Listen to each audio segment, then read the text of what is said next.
Hi friends, आज हम राजस्थान के इतिहास का एक बहुत ही इंपॉर्टेंट टॉपिक है हमारे राजस्थान का प्राचीन इतिहास। मतलब जो राजस्थान की प्राचीन सभ्यताएं हैं इनके बारे में काफी डिटेल से हम चर्चा करेंगे।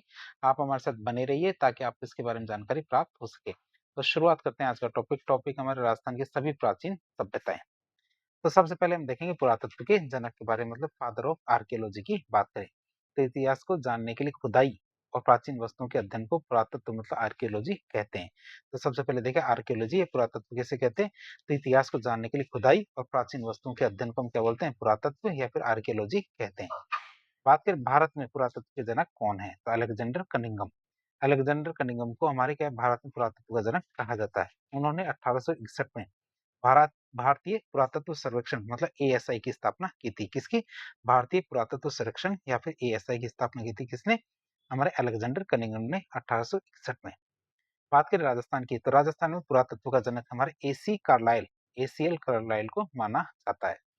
उन्होंने क्या किया, 1871 में उन्होंने राजस्थान पुरातात्विक सर्वेक्षण का कार्य शुरू किया था। कब? 1871 में हमारे एसीएल कार्लाइल ने राजस्थान में पुरातात्विक सर्वेक्षण का कार्य शुरू किया था और कई प्राचीन स्थलों की खोज की थी। बात करें राजस्थान की, तो राजस्थान में पाषाणकालीन कौन कौन सी खोजें हुई थी। सबसे पहले हम देखेंगे कौन सी पाषाणकालीन खोजों के बारे में। तो पाषाण काल मतलब स्टोन एज, वो समय था जब मनुष्य मुख्य रूप से पत्थरों के हथियार उपकरणों का उपयोग करता था। तो स्टोन एज या पाषाण काल किसे कहते हैं? तो ये वो समय था जब मनुष्य क्या मुख्य रूप से पत्थरों के हथियारों और उपकरणों का उपयोग करता था। इसमें सबसे पहले आते हैं हमारे कौन, सी ए हैकेट। सी ए हैकेट की बात करें तो 1870 में। कब? 1870 में इन्होंने जयपुर और इंद्रगढ़ जो हमारे बूंदी में है वहां पे खुदाई की। जयपुर इंद्रगढ़ बूंदी में खुदाई की और वहां से हस्त कुठार हैंड एक्स की खोज की थी। किसकी? हैंड एक्स या हस्त कुठार की खोज की थी। और हस्त कुठार पत्थर से बनी एक कुल्हाड़ी होती थी जिसे हाथ से पकड़कर शिकार करने और पेड़ काटने के काम में लिया जाता था। जिसे हमारे हाथ से पकड़ के क्या शिकार करने और पेड़ काटने के काम में लिया जाता था। फिर सैटर्न कार की बात करें तो इन्होंने सैटर्न कार ने राजस्थान के झालावाड़ क्षेत्र में उत्खनन का कार्य किया और वहां से पाषाण कालीन जो उपकरण है जैसे पत्थर के हथियार वो प्राप्त किए थे। पाषाण कालीन जो हमारे उपकरण या पत्थर के हथियारों को प्राप्त किया था। फिर बात करें ब्रिजेट ऑल्चिन की, ब्रिजेट ऑल्चिन की बात करें तो इन्होंने जालोर क्षेत्र जो लूनी नदी बेसिन है वहां पे पुरातात्विक खोज की और वहां से हमारे महत्वपूर्ण पाषाणकालीन उपकरणों की खोज की थी। तो आप इसे याद रखेंगे कहाँ पे, जालोर क्षेत्र में जो लूनी नदी बेसिन का क्षेत्र है वहां पे खोज की थी किसने? ब्रिजेट ऑल्चिन ने। और वहां महत्वपूर्ण पाषाणकालीन उपकरणों की भी खोज की थी। अब हम देखेंगे पाषाण काल के मुख्य केंद्रों के बारे में। तो राजस्थान में मुख्य रूप से मध्य पाषाण काल मतलब मिजोलिथिक एज के बहुत ही सूक्ष्म समृद्ध साक्ष्य मिले। बात करें ऐसे कौन कौन से स्थल है जहां से हमारे पाषाण काल के साक्ष्य मिले। सबसे पहली सभ्यता थी हमारी कौन सी? बागोर सभ्यता। बागोर सभ्यता की बात करें थी हमारे कहाँ थी? भीलवाड़ा में। तो बागोर भारत के सबसे बड़े और सबसे महत्वपूर्ण मध्य पाषाण कालीन स्थलों में से एक थी। बात करें है कहाँ ये? भीलवाड़ा जिले में कोठारी नदी के किनारे हमारी बागोर सभ्यता। उत्खनन किसने किया? तो 1967 से 1969 के बीच में वीरेंद्रनाथ मिश्र, ये वीएन मिश्र और एल एस लेशलिक इन्होंने यहाँ पे खुदाई की थी। तो दो लोग थे, कौन कौन? एक तो वीरेंद्रनाथ मिश्र और एल एस लेशलिक, उन्होंने यहाँ पे खुदाई की थी। बात करें महासती की, किसकी? महासती के टीले की बात करें तो बागोर में जिस विशिष्ट रेत के टीले की खुदाई की गई थी उसे स्थानीय भाषा में महासती का टीला कहते हैं। आप इसे याद रखें, कौन सा टीला है? महासती का टीला, जहां पे हमने बागोर में खुदाई की थी। बात करें वहां से कौन कौन सी चीजें मिले, मतलब मुख्य साक्ष्यों की बात करें, की एविडेंस की बात करें तो पहला साक्ष्य मिला पशुपालन का, डोमेस्टिकेशन ऑफ एनिमल्स। तो ये हमारे बागोर की सबसे बड़ी खोज थी। पूरे भारत में पशुपालन के सबसे प्राचीन साक्ष्य लगभग 5000 ईसा पूर्व के बागोर से ही प्राप्त हुए हैं। मतलब और मध्य प्रदेश के आदमगढ़ एक जगह, तो राजस्थान में बागोर और हमारे मध्य प्रदेश के आदमगढ़ से ही प्राप्त हुए हैं। बात करें लघु पाषाण उपकरण की, माइक्रोलिथ की, तो यहाँ से बड़ी संख्या में बहुत ही छोटे, नुकीले और धारदार पत्थर के हथियार मिले हैं जिन्हें क्या कहते हैं? माइक्रोलिथ कहते हैं। और इनका उपयोग कहाँ? बाण के आगे लगाकर शिकार करने में किया जाता था। बाण के आगे इन पत्थरों को लगा करके शिकार करने में इनका उपयोग किया जाता था। कृषि एग्रीकल्चर की बात करें तो यहाँ से कृषि कार्य किए जाने के भी शुरुआती साक्ष्य मिले हैं। किसके? कृषि कार्य किए जाने के शुरुआती साक्ष्य भी मिले हैं। फिर तांबे के छेद वाली सुई की बात करें, कॉपर निडल की, क्या कॉपर निडल की बात करें तो ये दिखाती है कि यहाँ के लोग कपड़े या फिर जानवरों की खाल सिलना जानते थे। ये क्या दिखाता है? यहाँ के लोग कपड़े और जानवरों की खाल सिलना जानते थे। आप इसे याद रखेंगे। बागोर सभ्यता हमारे कहाँ? यहाँ से तांबे की छेद वाली सुई मिली है, कॉपर निडल मिली है। और यहाँ ताम्र पाषाण के संपर्क को भी दिखाता है। ये हमारे क्या ताम्र पाषाण काल के संपर्क को भी दिखाता है कि ताम्र पाषाण संपर्क यहाँ हुआ था। बात करें विशेषता की, तो बागोर में पाषाण काल से लेके लौह काल तक या पाषाण काल से लेके लौह काल तक के क्रमिक विकास के साक्ष्य मिले हैं। इसलिए इसे क्रमिक सभ्यता, एक कंटिन्यूअस सिविलाइजेशन और हमारे राजस्थान की प्राचीन सभ्यता को पालना भी कहते हैं, क्रेडल ऑफ सिविलाइजेशन भी कहते हैं। दूसरी सभ्यता आती है हमारे कौन सी? तिलवाड़ा सभ्यता, जो कहाँ है? बाड़मेर में। तो ये हमारे पश्चिमी राजस्थान मतलब थार के मरुस्थल का एक बहुत ही प्रमुख मध्य पाषाण कालीन स्थल है। कौन सा? तिलवाड़ा, बाड़मेर। बात करें स्थिति की, लोकेशन की, तो है कहाँ? तो बाड़मेर जिले में लूनी नदी के किनारे पे ये सभ्यता है। कहाँ?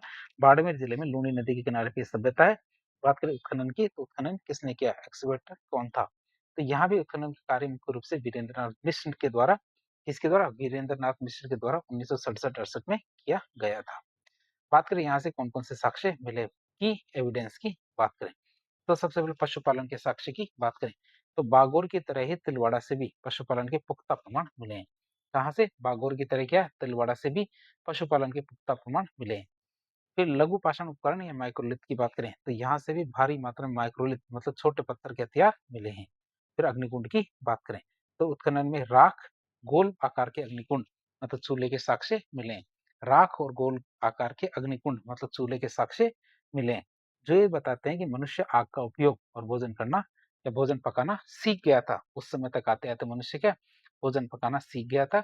और यहाँ से सिले हुए कपड़ों के उपयोग के संकेत भी मिले हैं। इसके सिले हुए कपड़ों के उपयोग के संकेत भी मिलते हैं। कहाँ से? हमारे जो बाड़मेर की सभ्यता है, कौन सी? तिलवाड़ा सभ्यता, यहाँ से। अब बात करें पाषाण कालीन और कौन कौन से केंद्र थे, तो पचपदरा बाड़मेर, बुढ़ा पुष्कर अजमेर, चायल नागौर और डीडवाना नागौर, ये भी हमारे राजस्थान की महत्वपूर्ण पुरातात्विक स्थल है। और यहाँ से विभिन्न काल, विशेषकर हमारे पूरा पाषाण काल, पैलियोलिथिक एज के पत्थर के उपकरण भी मिले हैं। डीडवाना और जायल की बात करें तो विशेष रूप से अपने पूरा पाषाण कालीन हस्त कुठारों के लिए प्रसिद्ध है। कौन से? डीडवाना और जायल। तो हमने पाषाण काल के बारे में तो देख लिया। अब बात करेंगे किसके? ताम्र पाषाण काल के बारे में। किसके? ताम्र पाषाण काल के बारे में बात करें, चैल्कोलिथिक एज की बात करें, तो ताम्र पाषाण काल या चैल्कोलिथिक एरा मानव इतिहास का वो काल है जब मनुष्य ने पहली बार पत्थरों के साथ साथ किसी धातु मतलब तांबे का उपयोग करना शुरू कर दिया था। पत्थरों के साथ साथ क्या? किसी धातु मतलब तांबे का उपयोग करना उन्होंने शुरू कर दिया था। और राजस्थान में इस काल की सबसे समृद्ध और अनूठी सभ्यता थी आहड़ या फिर बनास। कौन सी सभ्यता थी? आहड़ या बनास। तो हम बनास या आहड़ सभ्यता के बारे में देख लेते हैं। बनास सभ्यता की बात करें तो ताम्र पाषाण कालीन सभ्यता के अधिकांश प्रमुख केंद्र, ताम्र पाषाण कालीन जो सभ्यता थी, इस सभ्यता के अधिकांश प्रमुख केंद्र जैसे आहड़, गिलुंड, बालाथल, ओजियाना, ये सभी बनास नदी और उसकी सहायक नदियां जिसमें आयड, बेडस, कोठारी, इनकी घाटी में विकसित हुए थे। इसलिए इन्हें सामूहिक रूप से बनास सभ्यता कहा जाता है। क्या कहते हैं? इन्हें सामूहिक रूप से बनास सभ्यता कहते हैं। आहड़ सभ्यता की बात करें, चूंकि इस पूरी बनास नदी घाटी में आहड़, उदयपुर सबसे प्रमुख, बड़ा और सबसे पहले खोजा गया केंद्र था, इसीलिए इसे आहड़ सभ्यता के नाम से भी जाना जाता है। बात करेंगे आहड़ सभ्यता के कौन कौन से केंद्र है। केंद्रों की बात करें प्रोमिनेंट साइट की, तो सबसे पहले आहड़ आता है। कौन सा? आहड़, जो हमारे का उदयपुर में। तो आयड या बेडस नदी के किनारे आहड़। फिर आता गिलुंड जो राजसमंद में, ये बनास नदी के किनारे गिलुंड। तीसरा था बालातल, जो उदयपुर में पड़ता है और वल्लभ नगर के पास में। चौथा आता हमारे कौन सा? उजियाना, भीलवाड़ा में खारी नदी के पास में। तो आहड़ सभ्यता के हमने 4 केंद्र देखे, कौन कौन से? आहड़, गिलुंड, बालातर और उजियाना। तो इनके बारे में डिटेल से देखें। सबसे पहले आहड़ की बात करें जो हमारे उदयपुर के अंदर है, तो आहड़ उदयपुर की विस्तृत विश्लेषण की बात करें। सबसे पहले इसके नाम की बात करें, तो नदी कौन सी है? तो ये आयड़ नदी के किनारे स्थित है। ये सभ्यता कौन सी? हमारी आहड़ सभ्यता, ये हमारे आयड़ नदी के किनारे स्थित है। और यह नदी, यही नदी हमारी उदय सागर झील से निकलने के बाद पेड़च कहलाती है। आप इसे याद रखेंगे। ये नदी उदय सागर झील से निकलने के बाद पहले हमारी हमारी बेड़च नदी, वो आयड़ नदी उदय सागर झील में गिरती है। झील में गिरने के बाद वापस निकलती है और वापस किस नाम से निकलती है? बेड़च नदी के नाम से निकलती है। प्राचीन नाम की बात करें तो 10वीं-11वीं शताब्दी के शिलालेखों में से आठपुर या आघाटपुर या फिर आघाट दुर्ग कहा जाता था। आप इसे याद रखेंगे। 10वीं और 11वीं सदी के जो शिलालेख है उसमें से आठपुर, आघाटपुर या फिर आघाट दुर्ग भी कहा जाता था। उपनाम की बात करें तो भारी मात्रा में तांबे के उपकरण मिलने की वजह से प्राचीन काल में इसे ताम्रवती नगरी कहा जाता था। क्या कहते थे, प्राचीन काल में इसे ताम्रवर्ती नगरी कहा जाता था। स्थानीय नाम की बात करें तो स्थानीय लोग इस टीले को धूलकोट कहते थे। क्या? स्थानीय लोग इस टीले को धूलकोट कहते थे और धूलकोट का मतलब होता था रेत का टीला। क्या? रेत का टीला होता था, इससे धूलकोट का मतलब। बात करें इसके उत्खनन की, उत्खनन किसने किया, उत्खननकर्ता की बात करें तो इसकी खुदाई 3 चरणों में हुई थी। कितने? इसकी खुदाई हमारे 3 चरणों में हुई थी।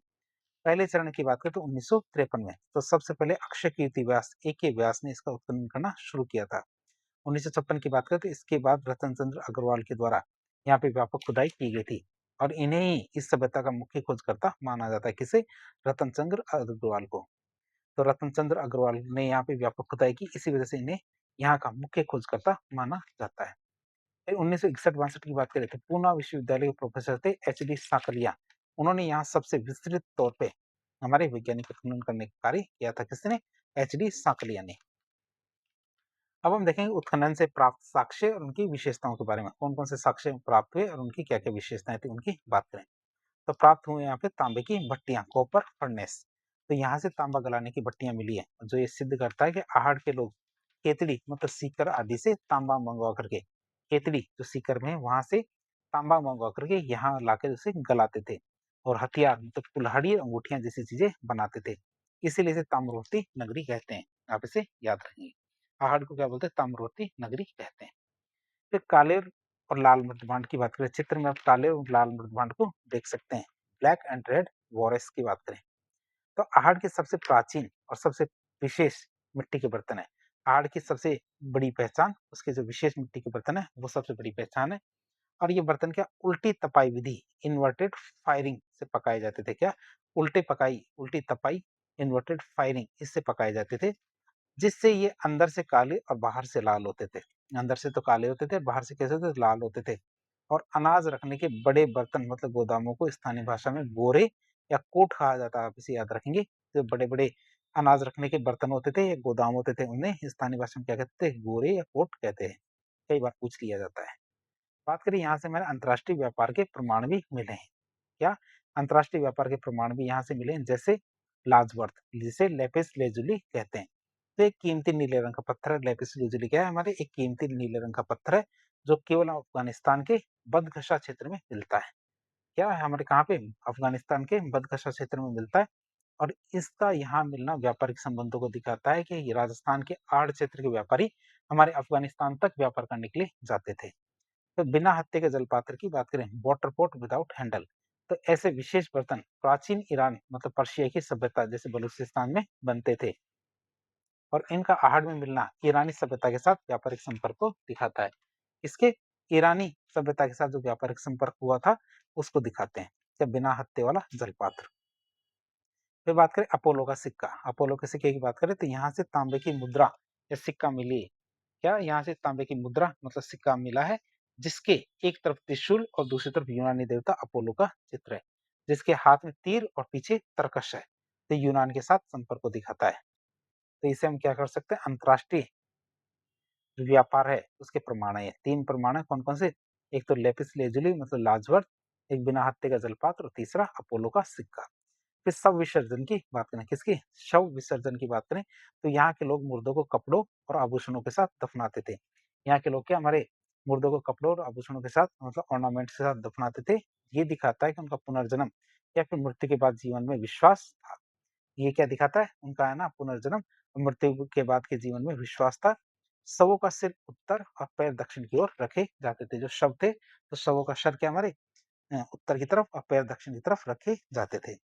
तो बनास के बेल की बात करें, टेराकोटा बुल ऑफ बनास, तो आहड़ और बनास घाटी के अन्य केंद्रों से, या आहड़ और बनास घाटी के अन्य केंद्रों से पकी हुई मिट्टी मतलब टेराकोटा या मर्ण मूर्ति के बने हुए बेलों के खिलौने और मूर्तियां मिली है और इन्हें पुरातत्वविदों ने बनासियन बुल नाम दिया है। क्या नाम दिया? बनासियन बुल नाम दिया है।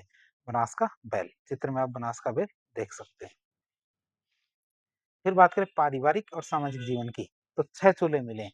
तो एक ही घर में एक साथ 6 चूल्हों का मिलना ये प्रमाणित करता है कि यहाँ संयुक्त परिवार या जॉइंट फैमिली सिस्टम हुआ करता था और यहाँ सामूहिक भोज आयोजित होता था, कम्युनिटी फेस्ट हुआ करते थे। तो इसका मतलब है 6 चूल्हे मिलना। फिर 2 मुँह वाले चूल्हे की बात करें तो खाना पकाने की एक विशिष्ट शैली है, जिससे हमारे क्या 2 मुँह वाले चूल्हे से बनाया जाता था। एक तरफ रोटी बनेगी और एक तरफ सब्जी बनेगी। फिर सिलबट्टे की बात करें जिसे ग्राइंडिंग स्टोन कहते हैं, तो मसाला पीसने का पत्थर जो उन्नत खाद्यपान को दिखाता है कि भई उस टाइम पे मसाले भी हुआ करते थे, जिसको पीसने के लिए हमारा सिलबट्टा है। तो कृषि की बात करें तो यहाँ के मुख्य आहार में गेहूँ, चावल और ज्वार शामिल था। ये क्या? यहाँ के मुख्य आहार में क्या? गेहूँ, चावल और ज्वार शामिल था। विशेषकर देखें तो चावल का उपयोग वो बहुत ज़्यादा किया करते थे। भवन या आर्किटेक्चर की बात करें तो कालीबंगा सभ्यता जो हमारे सिंधु घाटी की सभ्यता है उसके विपरीत आहड़ के लोग पक्की ईंटों का उपयोग नहीं करते थे। आप इसे याद रखेंगे।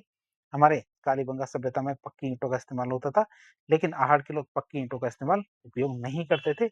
मकान कच्ची ईंटों मतलब सन ड्राइड ब्रिक्स और मिट्टी और बांस से बनाए जाते थे। किससे? कच्ची ईंटों, मिट्टी और बांस से बनाए जाते थे। मकानों की नींव को मजबूत रखने के लिए पत्थर भर दिए जाते। स्टोन फाउंडेशन होता था किसके लिए? हमारे मकान की नींव को मजबूत रखने के लिए।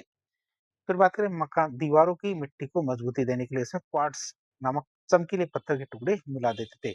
किसको मिला दिया जाता था? क्वार्ट्ज नामक चमकीले पत्थर के टुकड़ों को मिला दिया जाता था दीवारों की मिट्टी को मजबूत करने के लिए। आगे हम देखें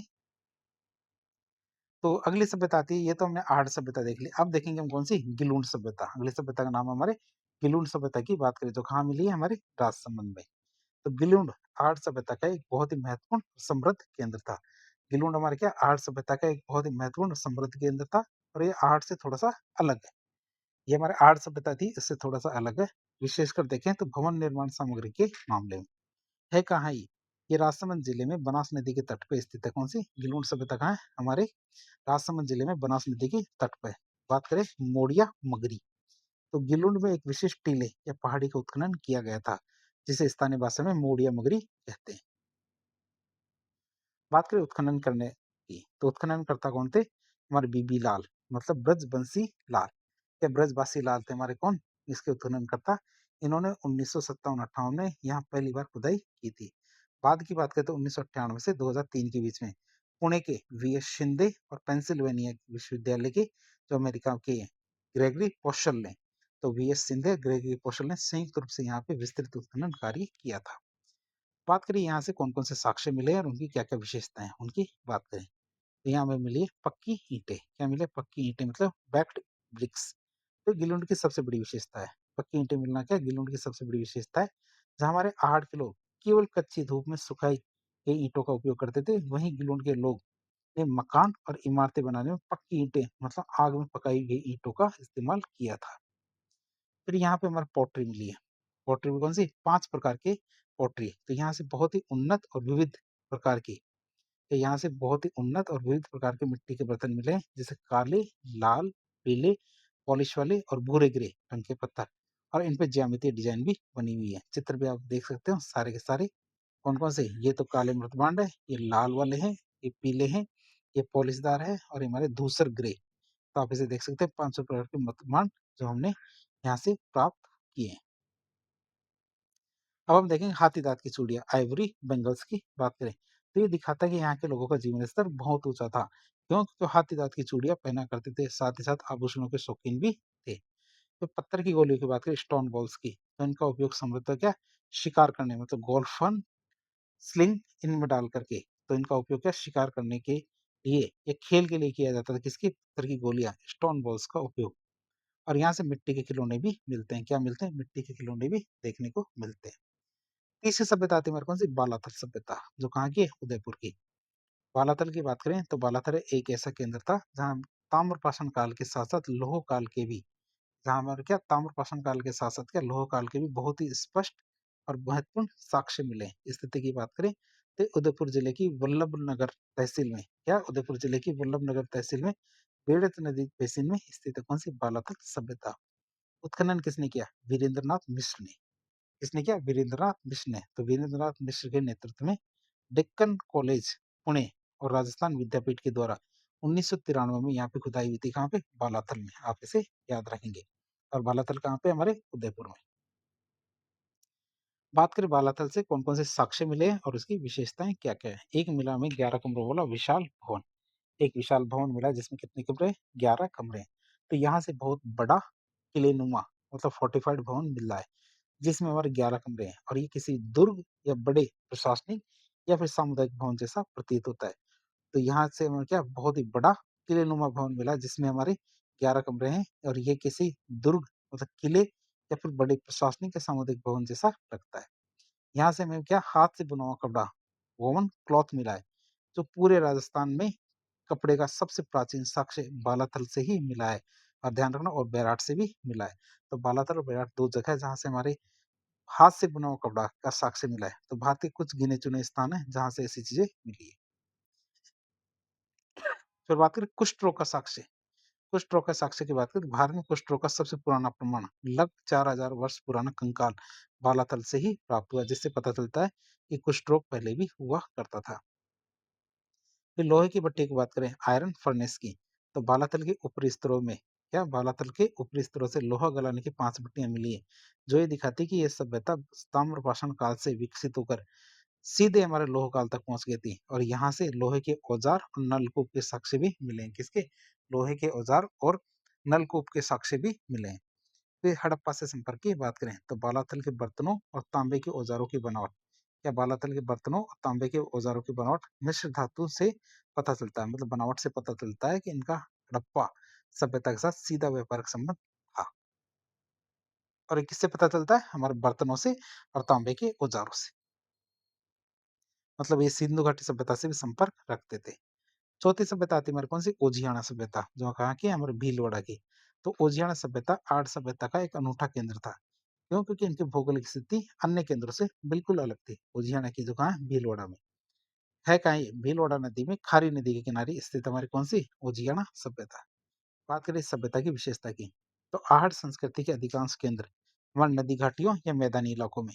आहट संस्कृति के अधिकांश केंद्र का नदी घाटियों या फिर मैदानी इलाकों में, लेकिन हमारे उजियाना एकमात्र ऐसा केंद्र है जो पहाड़ी की ढलान पे स्थित है। कहाँ है? पहाड़ी पहाड़ी की ढलान पे स्थित है। बात करें इसके उत्खनन की तो वर्ष 2000 में बी आर मीणा और आलोक त्रिपाठी, कौन कौन से थे? बी आर मीणा और आलोक त्रिपाठी के नेतृत्व में भारतीय पुरातत्व सर्वेक्षण के द्वारा यहाँ पे खुदाई की गई थी। बात करें यहाँ से क्या क्या मिला है। यहाँ से हमारे सफेद रंग के पुते हुए बैल मिले हैं। क्या? सफेद रंग से पुते हुए बैल मिले। यहाँ से मिट्टी के बने हुए बैल मतलब मृण मूर्तियां मतलब टेराकोटा बुल्स मिले हैं। ओजियाना की बात करें तो ओजियाना सभ्यता की ये विशेषता है कि इन बैलों पर सफेद रंग की चित्रकारी मतलब व्हाइट पेंटेड डिजाइन की गई है, जो इसे क्या है आहड़ के अन्य बैलों से अलग बनाती है। यहाँ से गाय की मूर्तियां भी देखने को मिली है। कहाँ से? ओजियाना से। मकानों की बात करें तो मकान की बात करें तो चूंकि ये पहाड़ी पे था, इसलिए यहाँ के मकान मुख्य रूप से पत्थरों से बनाए गए थे। कच्ची ईंटों का उपयोग यहाँ पे कम ही। अब बात करें यहाँ के अन्य महत्वपूर्ण तथ्यों की बात करें हमारे बेडस नदी और आयड की बात करें तो उदयपुर की गोमुंदा की पहाड़ी से निकलने वाली नदी का प्रारंभिक नाम आयड नदी है। आप इसे याद रखेंगे। शुरू में जो नदी निकलती है तब इसका नाम आयड नदी है।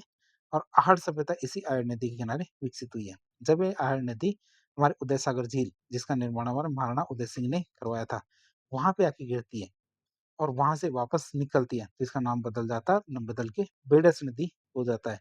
मतलब बाद में बेडस नदी बनास में मिल जाती है। बाद में ये बेडस नदी किससे जाके मिल जाती है? बनास नदी में मिल जाती है। तो आप देखेंगे हमारे कौन से? कांस्य युग। अब कौन सा युग आएगा? कांस्य युग। तो हमने पाषाण काल देख लिया, ताम्र पाषाण काल देख लिया, अब कौन सा आएगा? कांस्य युग। कांस्य युग जिसे ब्रोन एज कहते हैं। ब्रोन एज की बात करें तो मानव इतिहास का वो समय है जब तांबे में टिन मिला करके या तांबे में टिन मिला करके कांसे का निर्माण मतलब ब्रॉन्ज का निर्माण शुरू हुआ था।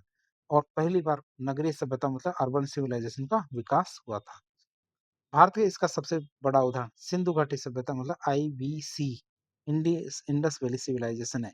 और राजस्थान में इस कांस्य युगीन सभ्यता के सबसे महत्वपूर्ण और प्रसिद्ध केंद्र कौन से थे हमारे? कालीबंगा और सोती। कौन कौन से? कालीबंगा और सोती हमारे क्या कांस्य युग के सबसे बड़े केंद्र थे।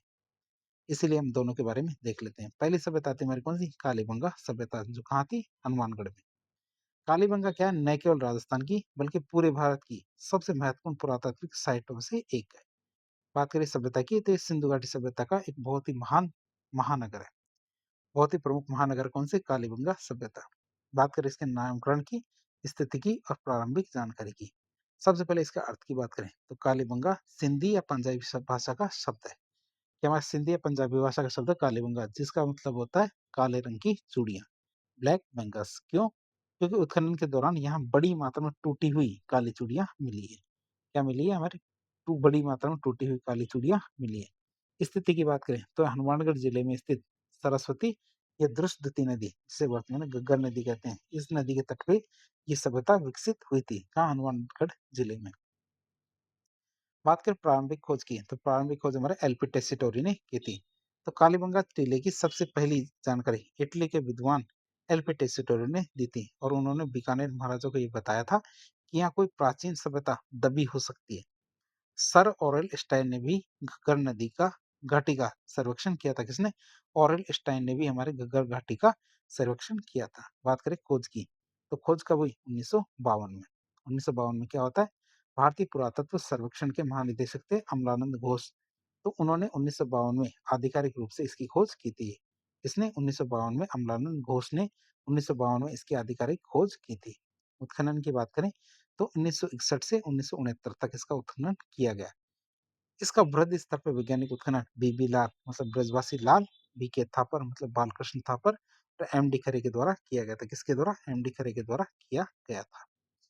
अब बात करें सभ्यता के स्तर और नगर नियोजन की। हमारे कालीबंगा सभ्यता के नगर नियोजन और सभ्यता के स्तर की बात करें तो दशरथ शर्मा ने कालीबंगा को हड़प्पा सभ्यता की तीसरी राजधानी कहा था, थर्ड कैपिटल कहा था। दो कैपिटल कौन कौन सी थी? हड़प्पा और मोहनजोदड़ो, ये दो राजधानियां थी। तीसरी राजधानी हमारे दशरथ शर्मा ने कालीबंगा को कहा था। बात करें इसके काल निर्धारण की, तो इसका काल निर्धारण 5 स्तर पर हुआ था। बात करें कालीबंगा में खुदाई 5 स्तरों पर की गई थी। 2 स्तर तो कौन कौन थे? प्राक हड़प्पा, और तीसरा हमारा कौन सा था? विकसित हड़प्पा। बात करें 2 स्तर की, तो प्राक हड़प्पा, तो नीचे के पहला और दूसरा स्तर, चित्र में भी आप देख सकते हो नीचे के पहले और दूसरे स्तर की। तो जो हड़प्पा सभ्यता के विकसित होने से पहले के 2 स्तर, जो हमारे ये 2 स्तर है ये वाले, इन्हें प्राक हड़प्पा कहते हैं। क्या कहते हैं? प्राक हड़प्पा कहते हैं। और ये दोनों के दोनों स्तर क्या है? हमारे हड़प्पा सभ्यता के विकसित होने के पहले के। और इनका संबंध किससे? पाकिस्तान के कोटदीजी से। क्या पाकिस्तान के कोटदीजी से इसका संबंध है। और फिर इसके ऊपर के 3 स्तर है, ये ऊपर के 3 स्तर है, इन्हें हम कहते हैं विकसित हड़प्पा। ऊपर के 2, 3, 4 और 5 ये वाले जो स्तर है, इन्हें हम क्या बोलते हैं? विकसित हड़प्पा। चित्र में आप इसे देख सकते हैं। स्तर नीचे से ऊपर की तरफ होते हैं। बात करें नगर के विभाजन की, तो अन्य हड़प्पाकालीन नगरों की तरह कालीबंगा भी 2 भागों में बटा हुआ था। एक तो हमारा पश्चिमी टीला था। क्या था? पश्चिमी टीला था, जिसे दुर्ग या सिटाडेल कहते हैं। चित्र में भी आप दुर्ग या सिटाडेल देख सकते हो पश्चिम में। और ये क्या था? हमारे ऊंचाई पे स्थित था, और यहाँ शासक वर्ग या प्रशासनिक लोग रहते थे। तो थोड़ा सा ऊंचाई पे था, और यहाँ पे क्या शासक वर्ग या प्रशासनिक लोग रहते थे। दूसरा होता था हमारा कौन सा? पूर्वी टीला, जिसे निचला नगर कहते हैं। और यहाँ आम जनता मतलब व्यापारी, किसान और कारीगर लोग रहते थे। चित्र में आप देख सकते हैं, एक तो ऊपरी टीला है और एक निचला टीला। फिर बात करें दोहरी रक्षा प्राचीर की, तो कालीबंगा की सबसे अनूठी बात ये थी कि यहाँ पे दुर्ग और निचला नगर दोनों अलग अलग चार दीवारी मतलब परकोटे से घिरे हुए थे। दुर्ग और निचला शहर नगर दोनों के दोनों हमारे क्या थे? अलग अलग चार दीवारी या फिर परकोटे से घिरे हुए थे, यानी दोहरी सुरक्षा यहाँ पे हुआ करती थी। बात करें और कौन कौन से पुरातात्विक साक्ष्य मिले यहाँ से, उनकी बात करें तो यहाँ जुता हुआ खेत मिला है। क्या मिला? जुता हुआ खेत मिला है। तो पूरे विश्व में जुते हुए खेत के सबसे प्राचीन साक्ष्य हमारे कालीबंगा सभ्यता से ही मिले हैं। और ये हमारे प्राक हड़प्पा स्तर के दक्षिण पूर्व दिशा से मिले हैं। कहाँ? प्राक हड़प्पा स्तर के दक्षिण पूर्व दिशा से मिले हैं। और यहाँ आड़ी तिरछी जुताई के निशान ग्रिड पैटर्न में मिले हैं, जो ये दिखाते हैं कि एक साथ दो फसलें जो हमें संभवतः हमारे सरसों और चना थी, ये उगाई करती थी। तो अगले साक्ष्य की बात करें, अगले साक्ष्य हमारे क्या? 7 अग्निकुंड फायर अल्टर्स की बात करें, दुर्ग वाले हिस्से में चबूतरों पर, क्या दुर्ग वाले हिस्से में हमारे चबूतरों पर 7 आयताकार अग्निकुंड या हवन कुंड मिले हैं, जिसमें हमारे पशु की हड्डियां भी मिले हैं। ये उनकी क्या धार्मिक अनुष्ठानों मतलब बलि प्रथा या हवन को दिखाता है, कि वहाँ बलि प्रथा या हवन हुआ करता था। फिर भूकंप के साक्ष्य की बात करें हमारे अर्थक्वेक की, तो घरों की दीवारों में आई हुई दरारों से दुनिया में हमारे भूकंप का सबसे प्राचीन साक्ष्य यहीं से देखने को मिलता है। दुनिया में सबसे प्राचीन साक्ष्य क्या भूकंप के यहीं से देखने को मिलते हैं। सर्जरी या फिर शल्य चिकित्सा की बात करें तो यहाँ से हमारे एक बच्चे की खोपड़ी मिली है। क्या? यहाँ से हमारे एक बच्चे की खोपड़ी मिली है, जिसमें हमारे 6 छेद हैं।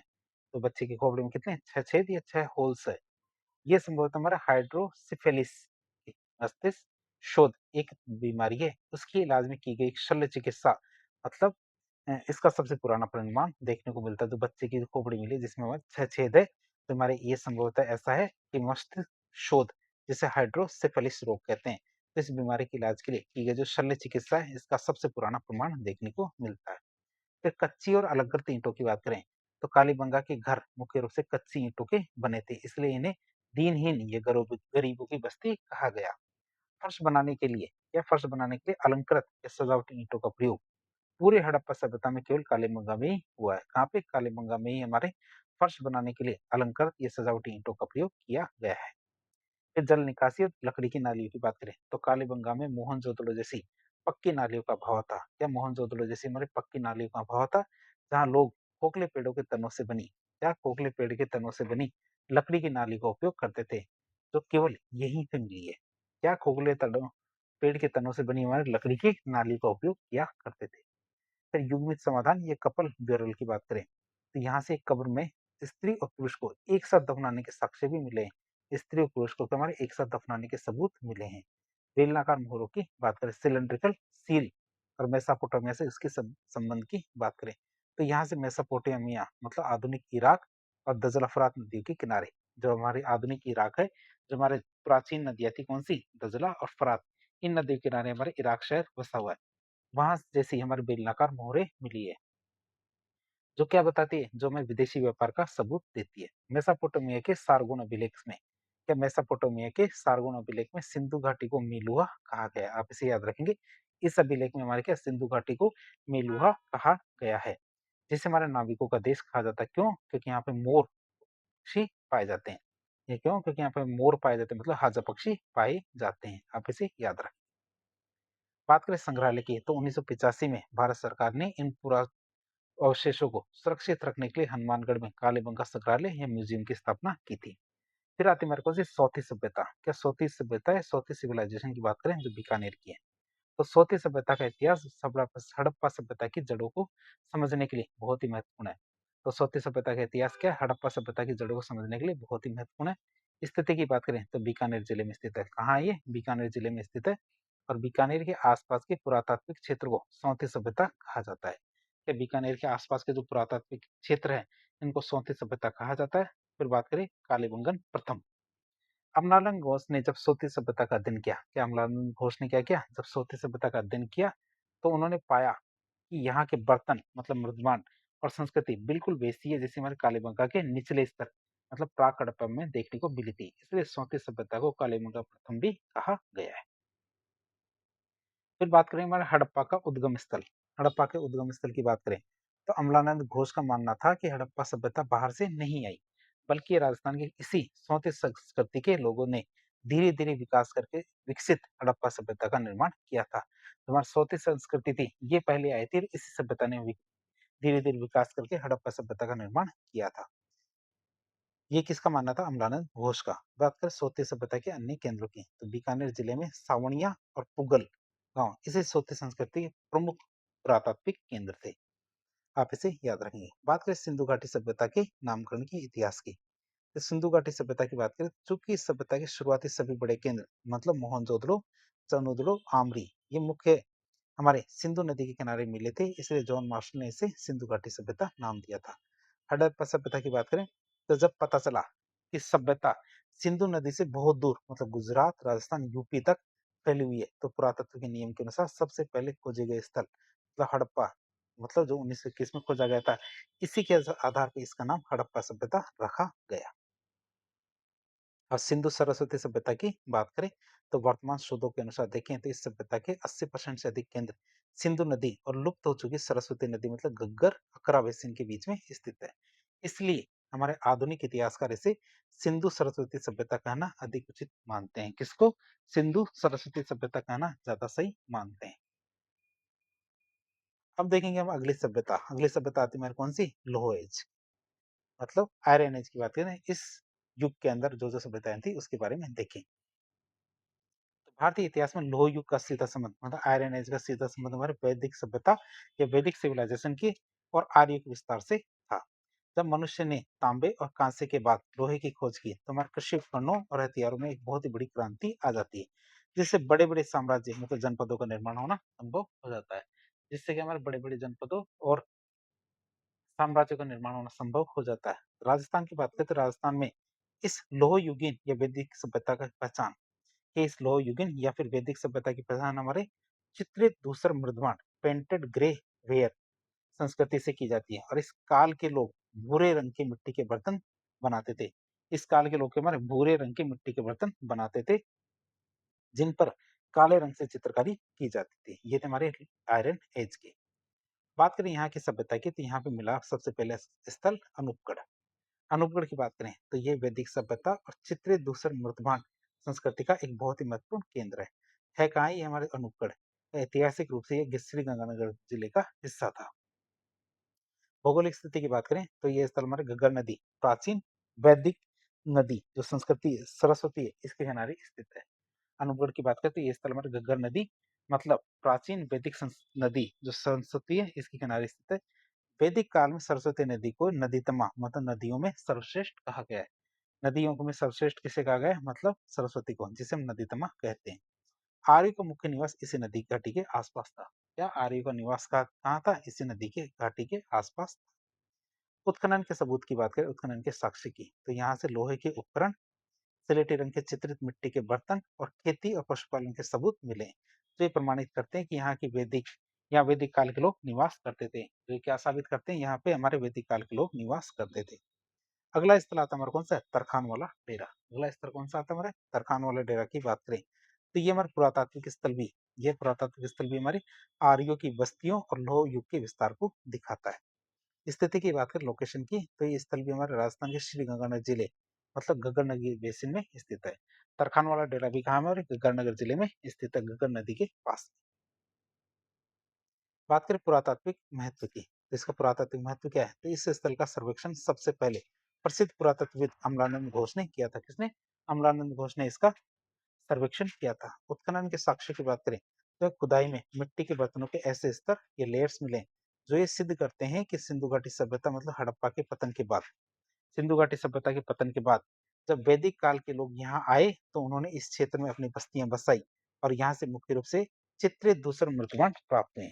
यहाँ क्या है मुख्य रूप से हमारे चित्रित धूसर मृतमान प्राप्त हुए जो वैदिक काल लगभग 1000 ईसा पूर्व से 600 ईसा पूर्व की पक्की निशानी है। अगला केंद्र आता है हमारा कौन सा चक 64। कौन सा केंद्र आता है चक 64 की बात करें है कहाँ ये हमारे चक 64 तो ये स्थल में हमारे श्री गंगानगर जिले में स्थित है और हमारा गग्गर मतलब सरस्वती नदी की सूखी घाटी का हिस्सा है। पुरातात्विक महत्व की बात करें तो श्री गंगानगर हनुमानगढ़ इस पूरे बेल्ट में पुरातत्व विभाग ने नंबरों के आधार पर कई टीलों की पहचान की है। क्या हमारे नंबरों के आधार पर कई टीलों या माउंट्स की पहचान की जिसमें चक 86 चक 64 इस तरह से। उत्खनन के साक्ष्यों की बात करें तो चक 64 से भी हमारे लोह युग मतलब वैदिक सभ्यता के अवशेष प्राप्त हुए हैं। यहाँ चक 64 से भी हमारे क्या लोह युग मतलब वैदिक सभ्यता के अवशेष प्राप्त हुए और यहाँ के लोग लोहे के तीरों भालों और कृषि उपकरणों का उपयोग किया करते थे। हमारे क्या यहाँ के लोग कहते हैं हमारे लोहे के तीरों भालों और कृषि उपकरणों का उपयोग करते थे। अब हम देखेंगे लोह युग या वैदिक युग की प्रमुख विशेषताओं के बारे में। वैदिक युग की विशेषताओं की बात करें हम तो इस इन सभी केंद्रों जैसे हमारा अनूपगढ़ है तरखान वाला डेरा है चक 64 यहाँ पे पाए जाने वाले अवशेषों से इस काल की विशेषताएं पता चली। कौन कौन सी विशेषताएं इन्हें लोहे का ज्ञान था। कौन सा ज्ञान था लोहे का ज्ञान था। तो इस काल के लोगों ने लोहे की खोज कर ली थी जिससे हमारे जंगलों को काटना और गहरी जुताई करना आसान हो गया था। तो जिससे हमारे क्या लोहे को काटना जंगलों को काटना और गहरी जुताई करना आसान हो गया था किसकी वजह से लोहे की ज्ञान की वजह से। पे चित्रित धूसर मृतमान की बात करें पेंटेड ग्रे वेयर की बात करें तो इस काल की पहचान मतलब हॉलमार्क है। ये क्या हमारे इस काल की पहचान हमारा चित्रित धूसर मृतमान। ये लोग क्या हमारे बहुत ही पतले भूरे रंग के मिट्टी के बर्तन बनाते थे जिन पर हमारे काले रंग से ज्यामितीय डिजाइन बनाया करते थे जैसे लाइनें या डॉट्स बनाया करते थे। फिर घोड़े के उपयोग की बात करें तो वैदिक सभ्यता के लोग मुख्य रूप से घुड़सवार थे। युद्ध और यातायात के लिए हमारे घोड़े का अत्यधिक उपयोग किया करते थे। क्या युद्ध और यातायात के लिए हमारे घोड़े का अत्यधिक उपयोग किया करते थे। तो कृषि और स्थायी जीवन की बात करें तो लोहे की फॉल मतलब प्लॉग शेयर के कारण कृषि उत्पादन बढ़ा जिससे लोग एक जगह पे स्थायी रूप से बसने लगे और जनपद का निर्माण होना शुरू हुआ। तो जनपद की बात करते हैं सबसे पहले आता है हमारे कौन महाजनपद काल। तो महाजनपद काल की बात करें तो प्राचीन भारतीय इतिहास का ये वो दौर है लगभग 600 ईसा पूर्व में जब लोहे की कृषि ने क्या लोहे के उपयोग ने कृषि और अर्थव्यवस्था को मजबूत किया था। तो ये वो समय था जब लोहे के उपयोग ने क्या किया, कृषि और अर्थव्यवस्था को मजबूत किया, जिससे छोटे-छोटे मतलब कबीले मिलकर के बड़े-बड़े जनपद और फिर 16 विशाल जनपदों का निर्माण किया गया। बौद्ध ग्रंथ जो हमारा अंगुत्तर निकाय है, अंगुत्तर निकाय की बात करें, और जैन ग्रंथ भगवती सूत्र, इसमें हमारे क्या 16 महाजनपदों का उल्लेख मिलता है। तो दो ग्रंथ हमारा अंगुत्तर निकाय और भगवती सूत्र, इनसे हमारे क्या 16 महाजनपदों का उल्लेख मिलता है। राजस्थान की बात करें तो राजस्थान का कुछ हिस्सा सीधे तौर पर इन 16 महाजनपदों के क्षेत्र में आता था। बात करें कौन कौन से तीन प्रमुख महाजनपद थे जो हमारे क्या राजस्थान के क्षेत्र से संबंधित थे। सबसे पहले था हमारा मत्स्य महाजनपद। मत्स्य महाजनपद की बात करें तो राजस्थान का सबसे महत्वपूर्ण और प्रमुख महाजनपद था, जिसका सीधा संबंध हमारा महाभारत काल से था। किन किन क्षेत्रों में था, तो इनका मुख्य विस्तार वर्तमान राजस्थान के जयपुर, मतलब जयपुर के आसपास का क्षेत्र, अलवर और भरतपुर, इन जिलों, मतलब इस भूभाग में था।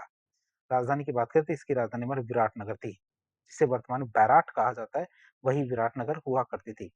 बैराट वर्तमान जयपुर में है, और नया जो कोटपुतली बहरोड है जिला, उसका हिस्सा भी है। इतिहास और विशेषता की बात करें इसकी, तो महाभारत काल से इसका संबंध है। किससे? महाभारत काल से इसका संबंध है। तो महाभारत के अनुसार जब पांडवों को 12 वर्ष का वनवास मिला था और 1 वर्ष का अज्ञातवास मिला था, तो उन्होंने अपना ये 1 वर्ष का अज्ञातवास छिपकर इसी मत्स्य देश, मतलब विराटनगर के राजा विराट के दरबार में बिताया था। ऋग्वेद में उल्लेख की बात करें तो मत्स्य जन का सबसे पहला उल्लेख भारत के सबसे प्राचीन ग्रंथ ऋग्वेद में मिलता है। तो दो विशेषताएं हमने देख ली। तीसरी बार शक्ति का उभार। शक्ति के उभार की बात करें जो हमारे गोपीनाथ शर्मा का मत है, तो प्राचीन इतिहासकार गोपीनाथ शर्मा के अनुसार महाभारत के भीषण युद्ध के बाद जब शक्तिशाली कुरु और पांचाल जनपदों का पतन हो गया, क्या हमारे महाभारत के भीषण युद्ध के बाद क्या हमारे जो शक्तिशाली कुरु और पांचाल जनपदों का पतन हो गया, तब उनके पड़ोस में स्थित ये मत्स्य महाजनपद एक बहुत ही शक्तिशाली राज्य बन के उभरा था। फिर चेदी जनपद की बात करें, चेदी जनपद से संघर्ष हुआ, तो कालांतर में पड़ोसी महाजनपद चेदी जो हमारे बुंदेलखंड मध्य प्रदेश के पास था, वहां के राजाओं ने मत्स्य पर हमला कर दिया और इसे हरा दिया था, जिससे हमारे मत्स्य जनपद कुछ समय के लिए चेदी जनपद के अधीन हो गया था।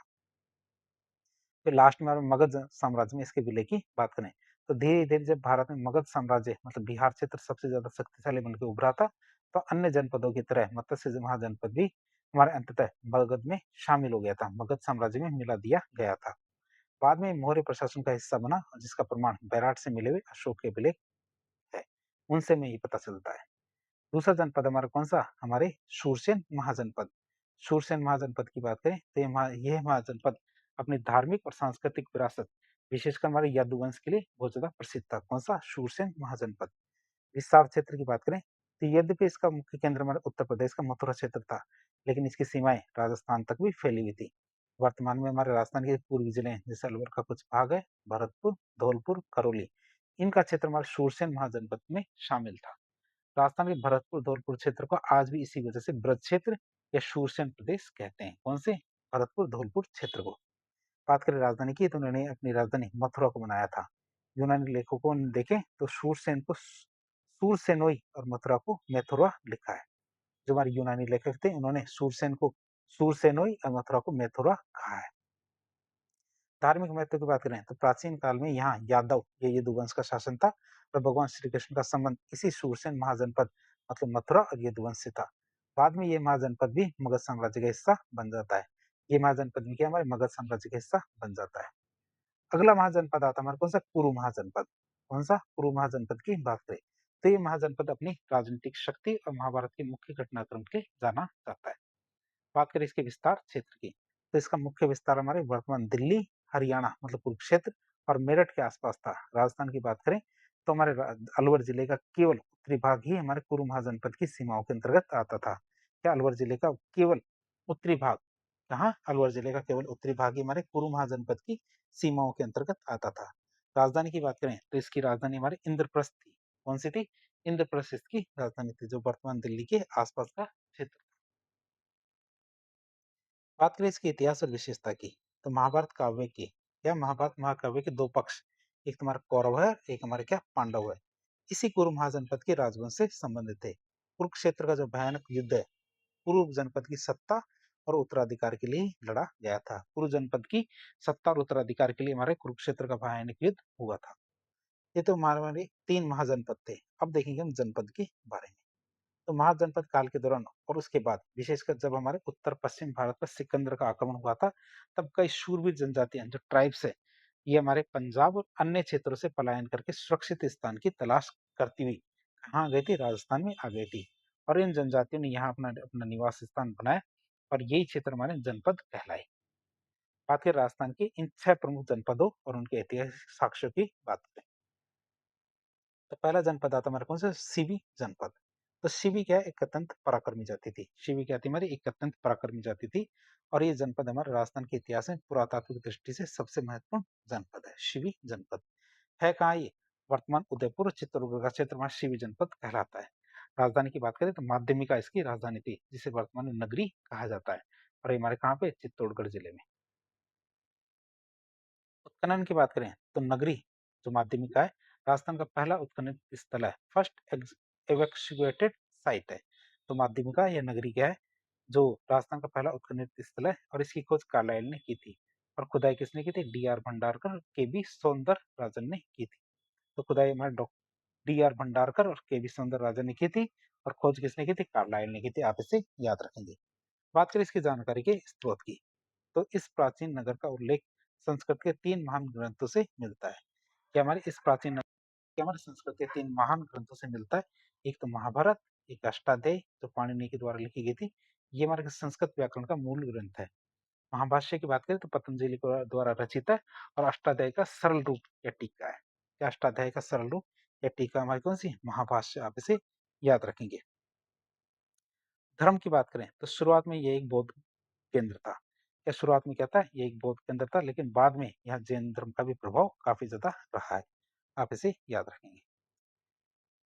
बात करेंगे हमारे बडली अभिलेख की, जो हमारे क्या है, 443 ईसा पूर्व का बडली अभिलेख की बात करें तो ये राजस्थान का सबसे प्राचीनतम अभिलेख है। 1912 में गौरीशंकर हीराचंद ओझा को यह अजमेर के बडली गांव के या अजमेर के बडली गांव में भिलोट माता के मंदिर के बाहर मिला था। या भिलोट माता के मंदिर के बाहर मिला था कौन सा, बडली अभिलेख। और ये वीर निर्वाण संवत 84 मतलब भगवान महावीर की मृत्यु के 84 वर्ष बाद में लिखा गया था। और इसमें माध्यमिका के एक केंद्र, जैन केंद्र होने की जानकारी मिलती है। कि माध्यमिका के एक जैन केंद्र होने की जानकारी मिलती है। फिर आता हमारा कौन सा, मालव जनपद। कौन सा जनपद आता है, मालव जनपद की बात करें तो मालव जाति मुख्य रूप से अपनी सैन्य शक्ति और सिक्कों मतलब मुद्रा प्रणाली के लिए प्रसिद्ध है। कौन सी, मालव जनपद।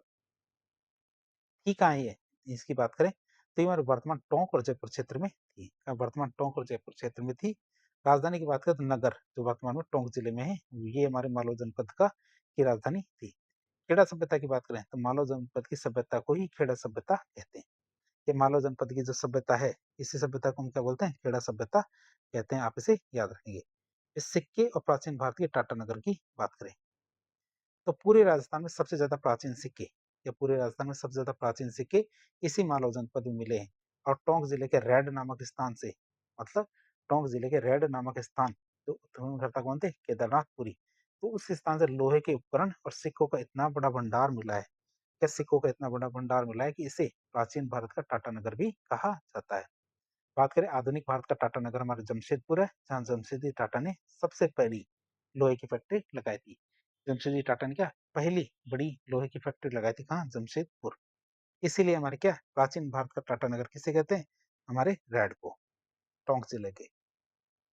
तीसरा जनपद आता है हमारे कौन से, योद्धे जनपद।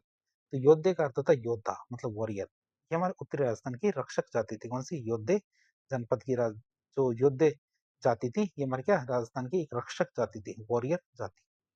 क्षेत्र की बात करें तो वर्तमान श्री गंगानगर हनुमानगढ़ क्षेत्र में ये था। कुषाणों के पतन की बात करें तो प्राचीन भारत में कुषाण वंश बहुत ही शक्तिशाली हुआ करता था। प्राचीन भारत में क्या कुषाण वंश बहुत ही ज्यादा शक्तिशाली था।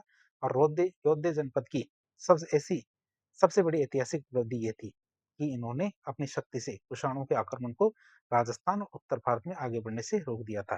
क्या हमारे योद्धे जनपद की सबसे बड़ी ऐतिहासिक उपलब्धि क्या थी, कि इन्होंने अपनी शक्ति से कुषाणों के आक्रमण को राजस्थान और उत्तर भारत में आगे बढ़ने से रोक दिया था। फिर बात करें गिरनार या फिर जूनागढ़ अभिलेख की, तो योद्धेयों ने वीर की उपाधि धारण की थी और कुषाणों को हराया था। योद्धेयों ने क्या किया था, वीर की उपाधि धारण की और कुषाणों को हराया था। इसकी पुख्ता जानकारी शक जो हमारे रुद्रदामन है उनकी गिरनार मतलब गुजरात अभिलेख से देखने को मिलती है। बात करें रुद्रदामन का जो अभिलेख है, संस्कृत भाषा का पहला क्या संस्कृत भाषा का भारत का पहला बड़ा अभिलेख है। इसमें हमारा सुदर्शन झील मतलब गुजरात के अंदर है जो सुदर्शन झील, इसके निर्माण और मरम्मत की जानकारी मिलती है।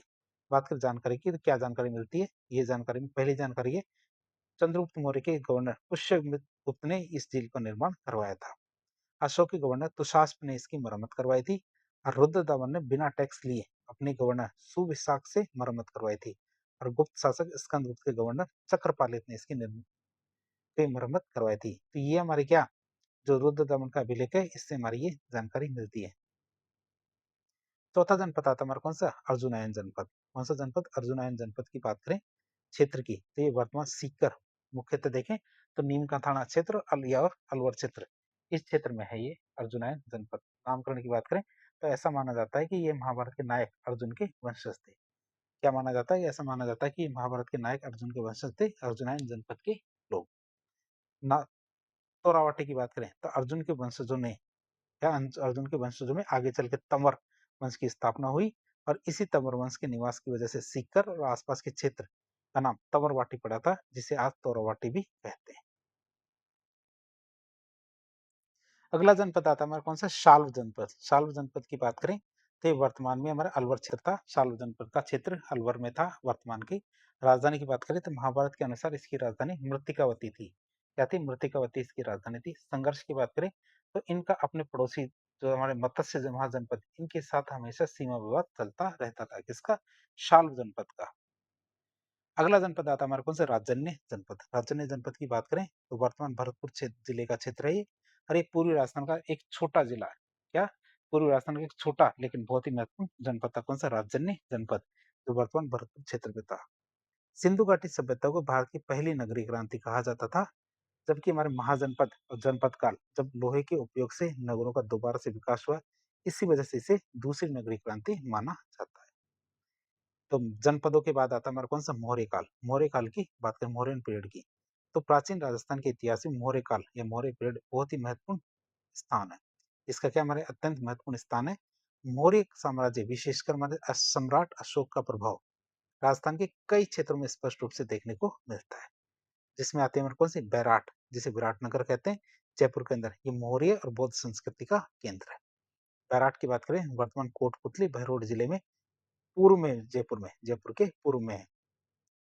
तो बैराट क्या न केवल महाभारत काल से जुड़ा हुआ है बल्कि यह राजस्थान के मौर्य साम्राज्य और बौद्ध धर्म का सबसे बड़ा पुरातात्विक स्थल भी है। मतलब महाभारत काल मतलब मत्स्य जनपद से जुड़ा हुआ केंद्र है। उत्खननकर्ता की बात करें इस क्षेत्र के तो इस स्थल की खुदाई मुख्य रूप से 3 चरणों में हुई थी। पहले चरण में दयाराम साहनी ने 1936 में, और उन्होंने सबसे पहले वैज्ञानिक उत्खनन करवाया था। फिर हमारा नीलरत्न बनर्जी आए और कैलाशनाथ दीक्षित आए थे 1962-63 में, और इन्होंने यहाँ पे व्यापक स्तर पर खुदाई करवाई थी। तीसरे स्तर की बात करें तो इससे बहुत पहले जयपुर के महाराजा राम सिंह द्वितीय के समय यहाँ पे खुदाई हुई थी, जिसमें हमारे यहाँ एक सोने की संदूक स्वर्ण मंजूषा मिली थी। और ऐसा माना जाता है कि इसमें भगवान बुद्ध के पवित्र अवशेष मतलब हड्डियां और भस्म रखी हुई थी। किसमें, हमारे स्वर्ण संदूक, सोने की संदूक या स्वर्ण मंजूषा में। बात करें यहाँ पे की एविडेंस की तो यहाँ पे हमारे रॉक पेंटिंग या शैल चित्र मिले। तो यहाँ की पहाड़ियों में प्राचीन गुफा चित्र मिले हैं, या प्राचीन गुफा चित्र देखने को मिले हैं। सिक्कों की बात करें तो यहाँ 28 इंडो ग्रीक हिंद यवन सिक्के मिले, जिसमें हमारे 16 सिक्के प्रसिद्ध यवन राजा मिनांडर के हैं। साथ ही हमारा 8 आहत या पंचमार्क सिक्के भी देखने को मिलते हैं। शंख लिपि की बात करें शेल स्क्रिप्ट की तो बैराट के कई पत्थरों पर एक विशेष प्रकार की लिपि उकेरी गई है, जो शंख के आकार की दिखती है। किसके आकार की दिखती है, शंख के आकार की दिखती है, जिसे अभी तक पढ़ा नहीं जा सका, जिसे हम शंख लिपि कहते हैं। बौद्ध मठों के पतन की बात करें तो चीनी यात्री हैंसांग ने 634 ईस्वी में बैराट की यात्रा की थी, और उसने अपनी पुस्तक पी लो यो तो लो इस पुस्तक में कहा है, और उसने लिखा है कि यहाँ 8 बड़े बौद्ध मठ, क्या 8 यहाँ बड़े बौद्ध मठ विहार थे। मतलब 8 बड़े बौद्ध मठ थे जिन्हें विहार भी कहते हैं, जिन्हें क्रूर हुन शासक मिहिरकुल ने नष्ट कर दिया था। हैंसांग ने यहाँ की भेड़ों और बैलों की भी तारीफ की थी। बात करें बैराट से अशोक के अभिलेखों की बात करें, अशोक इंस्क्रिप्शन की बात करें जो बैराट से प्राप्त हुए हैं, तो बैराट की पहाड़ियां जिसमें और 3 खास पहाड़ियां, विजय की पहाड़ी, भीम पहाड़ी और महादेव पहाड़ी, यहाँ से अशोक सम्राट के 2 बहुत ही महत्वपूर्ण अभिलेख मिले हैं। कौन से अभिलेख है, पहला आता विजय की पहाड़ी का अभिलेख, जिसे भाब्रू का अभिलेख भी कहते हैं। तो यहाँ भारत में अशोक के सबसे महत्वपूर्ण अभिलेखों में से एक है। ये हमारे क्या भारत में अशोक के जो सबसे महत्वपूर्ण अभिलेख है उनमें से एक है। क्यों? क्योंकि हमारे अशोक के बौद्ध धर्म अपनाने का सबसे बड़ा और सबसे स्पष्ट प्रमाण यहीं से देखने को मिलता है। बात करें इसकी खोज किसने की, तो 1837 में ब्रिटिश अधिकारी कैप्टन बर्ट ने इसे खोजा था। किसने? कैप्टन बर्ट ने इसे खोजा था। फिर बात करें इसका भाब्रू नाम क्यों पड़ा, तो ये एक बहुत ही रोचक ऐतिहासिक भूल हो गई थी। कैसे? कि हमारे कैप्टन बर्ट ने इस भारी पत्थर मतलब अभिलेख को कटवाया और इसे बैराट के पास स्थित भाब्रू गांव ले गए और वहां से उन्होंने कलकत्ता मतलब बंगाल एशियाटिक सोसाइटी को भेजा और पत्र में उन्होंने लिखा कि मैं इसे भाब्रू से भेज रहा हूँ। कलकत्ता के विद्वानों ने इसे पढ़ने में गलती की और इसे भाब्रू अभिलेख नाम दे दिया और यह आज भी कलकत्ता संग्रहालय में सुरक्षित रखा हुआ है। अभिलेख की विशेषताओं की बात करें तो इससे हमारे अशोक के स्पष्ट रूप से मगध का राजा कहा गया है। इसमें क्या अशोक को स्पष्ट रूप से मगध का राजा कहा गया है, मगधराज, मगध अधिराज। इसमें हमारा अशोक बौद्ध धर्म के त्रिरत्न बुद्ध, धम्म और संघ इसमें अपनी गहरी आस्था व्यक्त करते हैं और इसमें 7 बौद्ध पुस्तकों तो ग्रंथों के नाम लिखे जो बौद्ध भिक्षुओं को उन्हें पढ़ने की सलाह दी गई थी। तो 7 बौद्ध पुस्तकें हैं ग्रंथ थे जिन्हें भिक्षुओं को पढ़ने की सलाह दी गई थी। तीसरी हमारे क्या भीम की पहाड़ी का अभिलेख है जिसकी खोज हमारे 1871 में पुरातत्वविद एल सी ए सी एल कार्लाइल ने की थी और ये अशोक का एक अन्य लघु शिलालेख है। कौन सा? भीम की पहाड़ी का शिलालेख।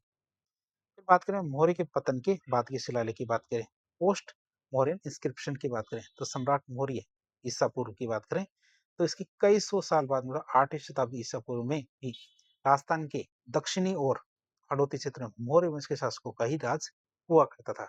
तो कई सौ सालों बाद में हमारे क्या मौर्य वंश का शासन यहाँ पे हाड़ौती क्षेत्र में था और इसकी जानकारी हमारी दो महत्वपूर्ण शिलालेखों में मिलती है।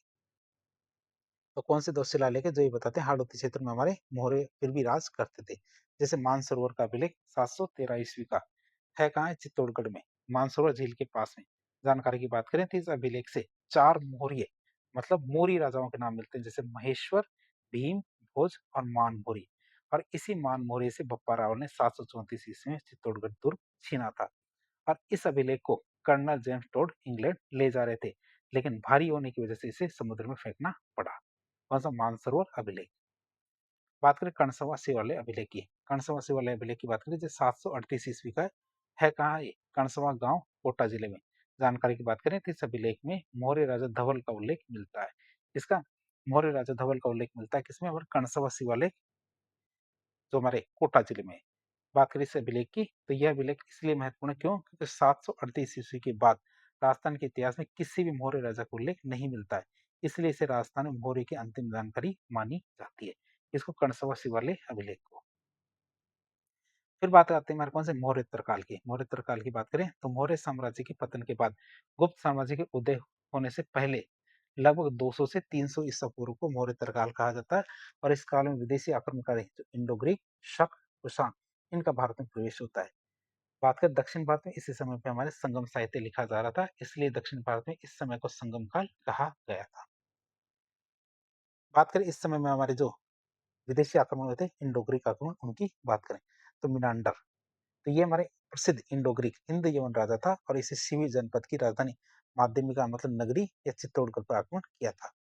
सिक्कों की बात करते हैं इसकी पुष्टि इस बात से होती है कि बैराट मतलब जयपुर से कुल 28 इंडो ग्रीक सिक्के मिले हैं और इनमें हमारे 16 सिक्के किसके हैं? मिनांडर के हैं। हाँ, बैराट से हमारे 28 इंडो ग्रीक सिक्के मिले जिसमें हमारे 16 सिक्के किसके हैं? मिनांडर के ही हैं।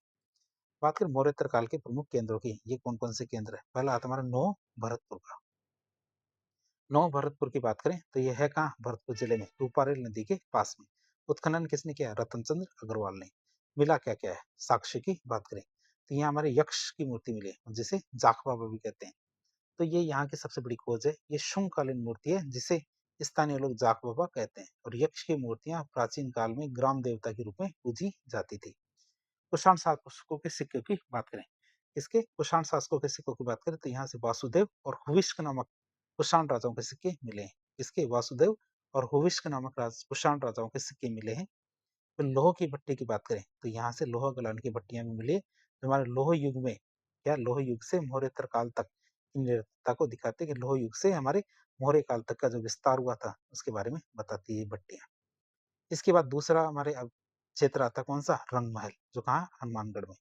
स्थिति कहाँ? हनुमानगढ़ जिले में, प्राचीन सरस्वती और घग्गर नदी क्षेत्र में है। उत्खनन किसने किया? स्वीडिश दल के हमारे डॉक्टर हन्ना रेड थी, ये एक महिला थी, उनके द्वारा उनके नेतृत्व में 1952 में 1952 से 54 तक यहाँ पे खुदाई की गई थी। कहाँ? रंगमहल हनुमानगढ़ में। ये पोस्ट मॉडर्न पीरियड के उत्खनन स्थल है, इनकी बात कर रहे हैं। बात कर लिए यहाँ से क्या मिला? यहाँ पे हमारे गुरु शिष्य की मूर्ति मिली। क्या मिला? गुरु शिष्य की मूर्ति मिली है। यह यहाँ की सबसे प्रसिद्ध टेराकोटा मतलब पक्की मिट्टी की मूर्ति है और एक गांधार शैली से प्रभावित और कुषाण काल से संबंधित है। रंगीन मृद भांड की बात करें तो यहाँ से लाल रंग के मिट्टी के बर्तन मिले, जिन पर हमारे काले रंग से बहुत ही सुंदर धारियां और चित्रकारी की गई है, जिसमें हमारे क्या बहुत ही सुंदर धारियां और चित्रकारी की गई है। बात करें अब आता है हमारा कौन सा? गुप्त काल। गुप्त पीरियड की बात करें तो गुप्त काल लगभग हमारे 300 से 550 ईस्वी को हमारे भारत का स्वर्ण युग कहा जाता है। गुप्त काल की बात करें तो गुप्त काल को भारत का स्वर्ण युग कहा जाता है। राजस्थान के कई हिस्से सीधे गुप्त साम्राज्य के अधीन थे। राजस्थान के बहुत सारे हिस्से हैं जो हमारे सीधे सीधे क्या गुप्त साम्राज्य के अधीन काम करते थे, जैसे बयाना जो भरतपुर में है। तो बयाना राजस्थान में गुप्त काल के इतिहास का सबसे बड़ा स्रोत है। फिर आता भीमलाट, ये समुद्रगुप्त का विजय स्तंभ है। क्या? समुद्रगुप्त का विजय स्तंभ है कौन सा? भीमलाट। तो समुद्रगुप्त ने इस क्षेत्र को जीता और उसके अधीन बरिक वंश के एक सामंत विष्णुवर्धक पुंडरिक, या बरिक वंश के एक सामंत थे कौन? विष्णुवर्धक पुंडरिक, उन्होंने बयाना में एक लाट मतलब स्तंभ का निर्माण करवाया था, जिसे भीमलाट कहते हैं, और इसे राजस्थान का पहला विजय स्तंभ first Victoria tower of Rajasthan माना गया है। दूसरा विजय स्तंभ हमारे चित्तौड़ में महाराणा कुंभा ने बनवाया था।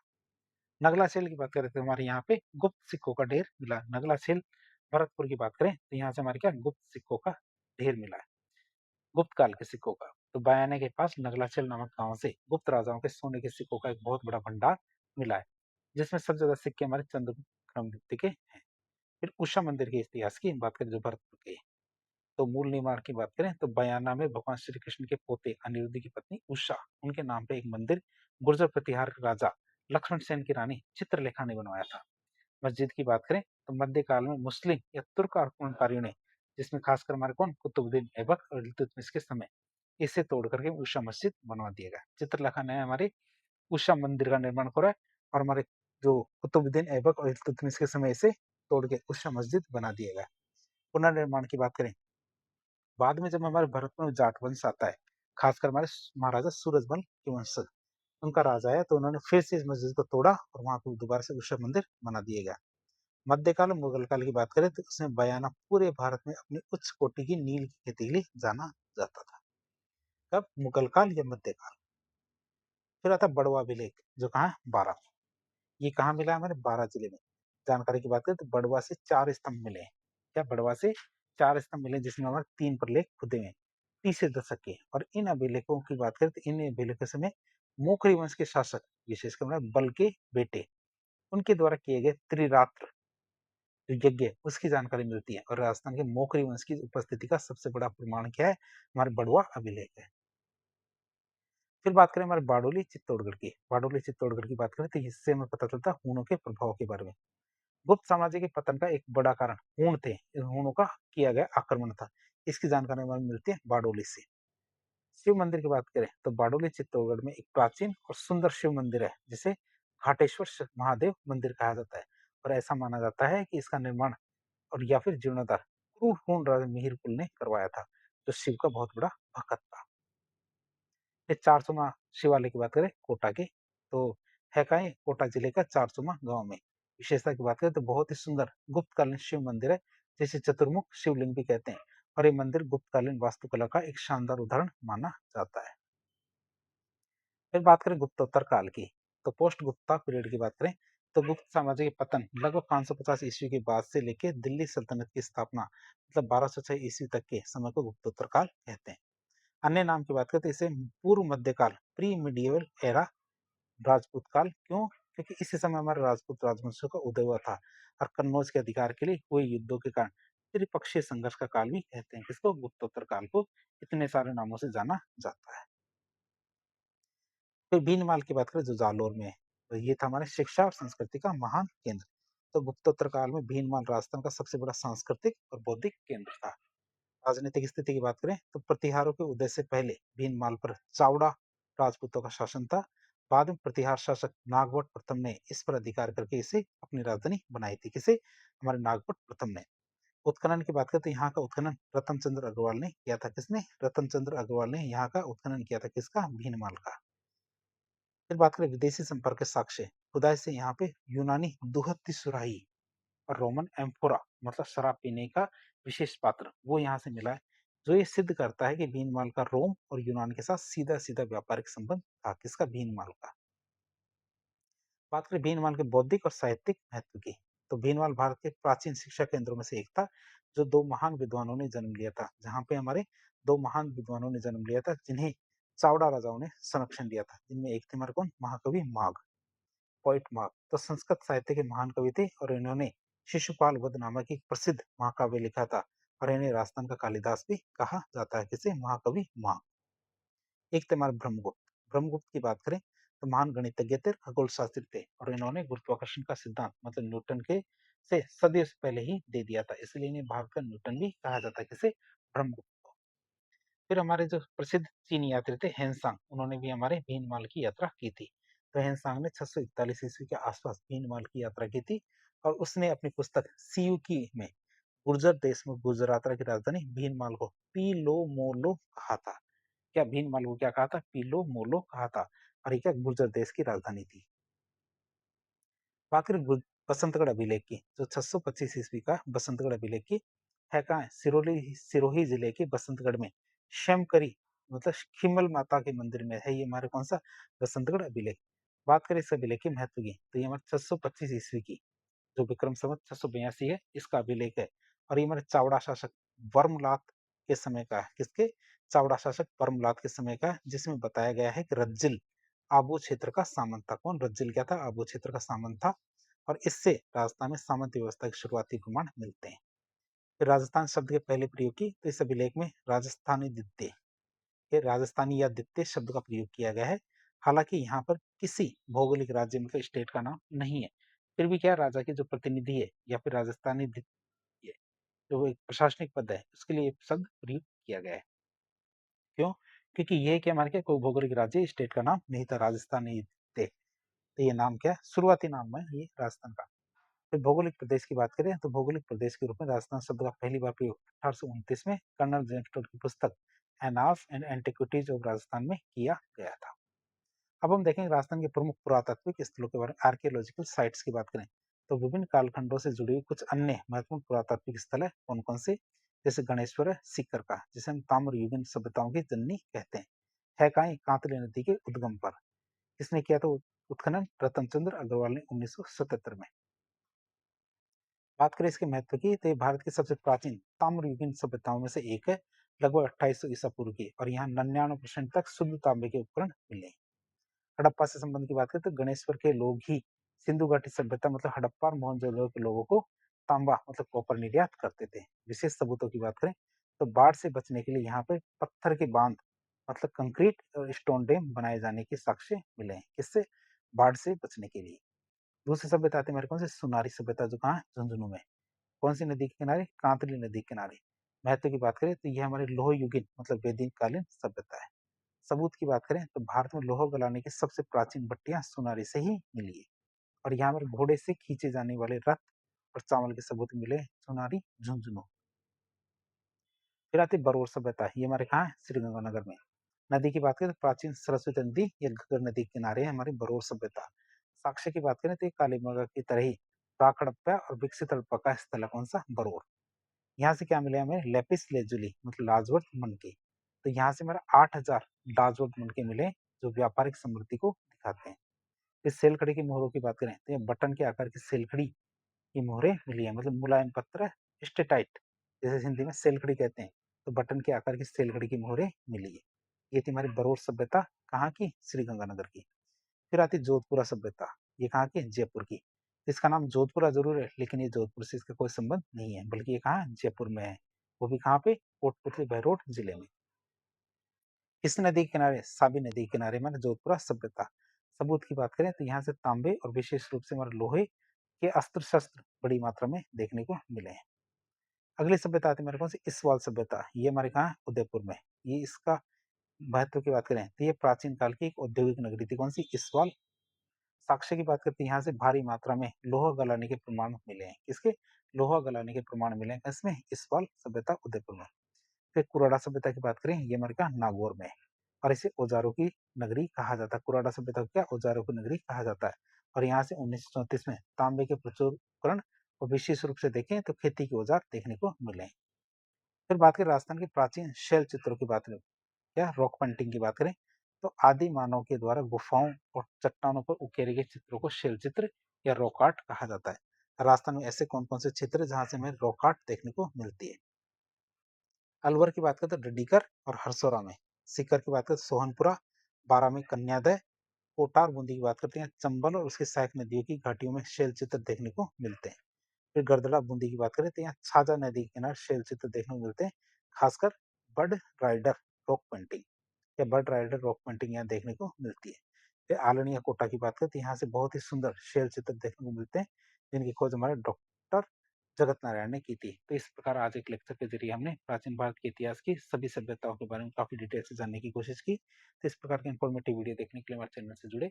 वीडियो यदि पसंद आता है तो वीडियो को लाइक करें, चैनल को सब्सक्राइब करें, अपने दोस्तों के साथ शेयर करें। धन्यवाद।